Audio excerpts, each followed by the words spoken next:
What's up, y'all? My name is Lauren Sebring, doing a little test video on the new Titans in 10 Minutes video / podcast / whatever you want to call it.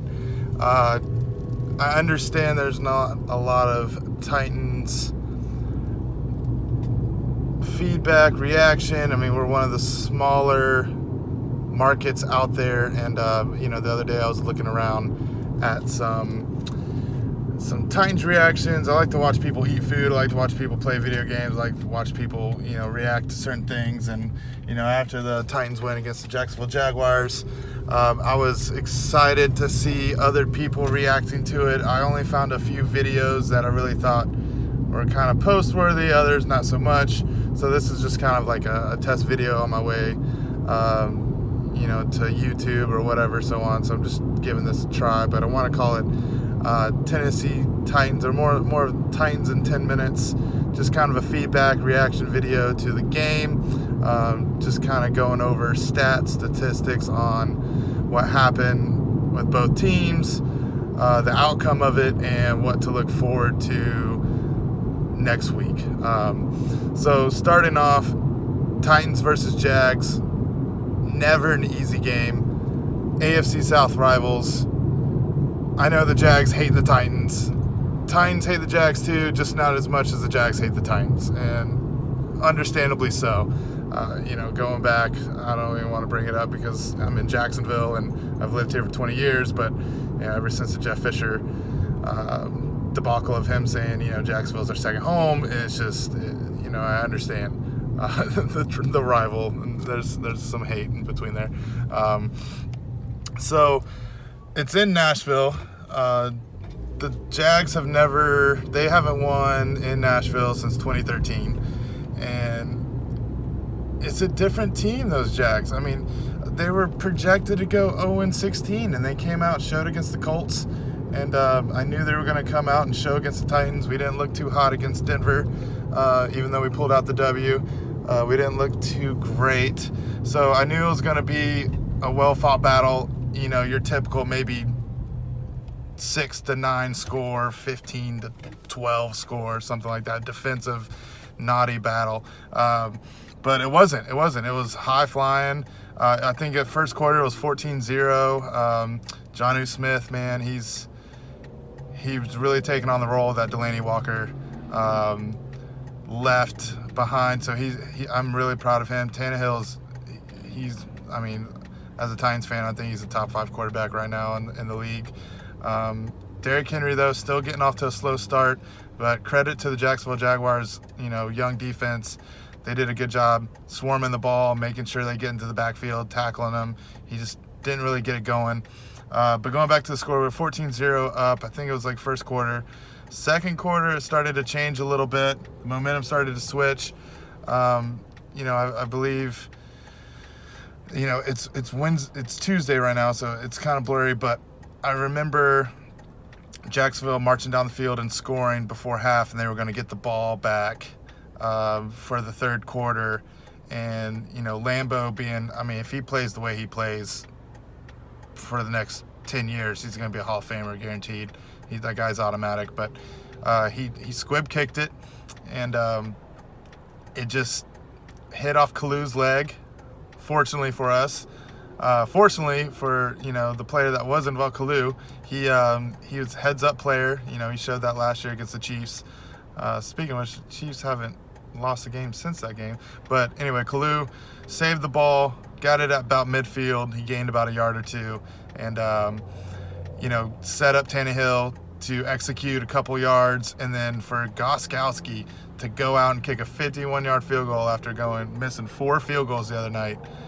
That impressed me. I couldn't even watch the screen. I turned off the volume, muted it. It was just, I couldn't watch it. Looked up. They were congratulating him. I was excited. And then, Jags were able to get the ball in the third corner. And I think that was the big switch of the game right there, the big momentum turn. I really think just those 2 little plays right there, Kalu and Tannehill, just setting it up. And then the one big play from Gostkowski, I think that was kind of the ball game. Third quarter, Derrick Henry, you could tell he was starting to get a little upset, so he was starting to break a couple tackles. You could tell he was starting to pick up steam like he always does in the second half, but still he didn't break that big one, which is fine. He's still working out. We're still working out our offensive line, run offense, or it's a work in progress. There's still, with the lack of preseason and everything, those little technical things, it takes a while to perfect. And so everybody, there's no excuse. Everybody's struggling because of the off season and of just the pandemic and everything. So it's no excuse. But Tannehill shined. But who really surprised me was Minshew. I living here in Jacksonville for the past 20 years, I hear a lot about the Jags, and everybody loves Minshew, and he's a persona, kind of like Bortles was, and he came out. It was cross after cross after cross, 5, 10 yards, 15 yards. People being wide open. Our corners have really need to. We're missing a Dory Jackson, and we're missing a few pieces, Vic Beasley, and all that. Still no excuse. He was throwing some darts, man. I think he put one over Jayon Brown, and you couldn't be in better coverage that Jayon Brown had on. I forgot who caught that ball, but it was great, man. It was a good throw. I even kind of did a little soft golf clap, and gave props when props is due. But it was like, dang, man, they're actually going to come back and take this game.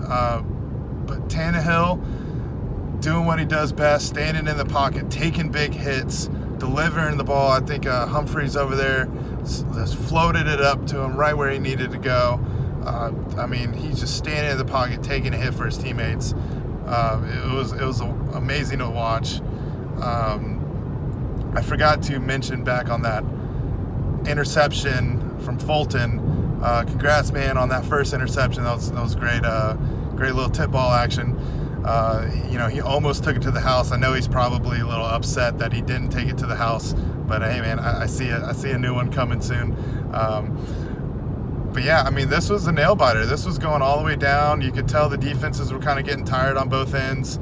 Especially Clowney on our side. There was a moment he was just standing up. He wasn't getting in the formations that he was supposed to get. I know that's kind of his like artsy gameplay, but you could tell he was gassed. He was just putting his hands down on his hips.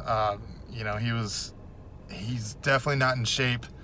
With the late signage, with the lack of preseason training camp, so on. I don't blame him. He is playing a lot of snaps. I think there's a crazy statistic, I think it's like 75%, something along those lines. Don't quote me on that, but he's taken a lot of snaps for the Titans, and you could tell he's gassed. So we really need maybe a Correa to step up and kind of fill in that gap of when Clowney needs to go to the sideline, so on and so forth. So I think he still needs some growing time. I think he'll get better as the season goes on. But man, both defenses were getting tired. But when we needed to step up the most, we did. And even in that second half, Gostkowski missed the extra point, which is 2 extra points that he missed in 2 weeks. Still giving him the benefit of the doubt, staying positive. I know it's hard being a kicker in the league, and he understands that. He's a Hall of Famer, so I trust him still. I know it's unpopular opinion, but I knew somehow this was going to come down to the final kick in the final couple minutes, and he still came up clutch. I forget how many yards it was, but it was a nasty one. It was like 49 yards, or it was a big yardage here. I wish I had the stats in front of me, but like I said, this is my first video, just trying to feel it out here. But yeah, when Minshew was driving down the field in those last drive, I honestly thought we were going to go into overtime. Honestly, I thought he was going to drive it down, and if he could get within 50 to 55 yards of a field goal, Lambeau was going to put that in, no doubt. In my mind, I was like, we got to step up as a defense. And lo and behold, the ball bounced just a little bit in our direction, and props on Big Jeff up there putting his hand, hit off the helmet, bounced straight up, and we got the interception there, and I was so stoked. I jumped out of my chair. Yeah, it's always good to be an AFC South rival, especially the Jags. There's just something special about that, and we moved to 2-0, big time 2-0, first time since 2008, and super excited about that. The next game we play is in Minnesota. They have a good defense there. I'm not too familiar with their offense, but either way, our defense needs to step up. Our offense has been showing really good signs as of late.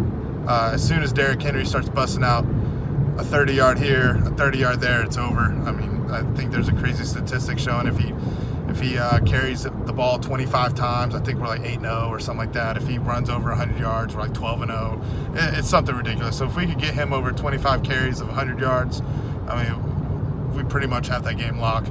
As long as injuries stay in our favor, especially with this pandemic year, COVID year. A lot of people aren't in shape, as you can see in the past week, too. Any team can be like San Francisco, and everybody can just fall out that week. So let's just count our blessings that we're 2-0.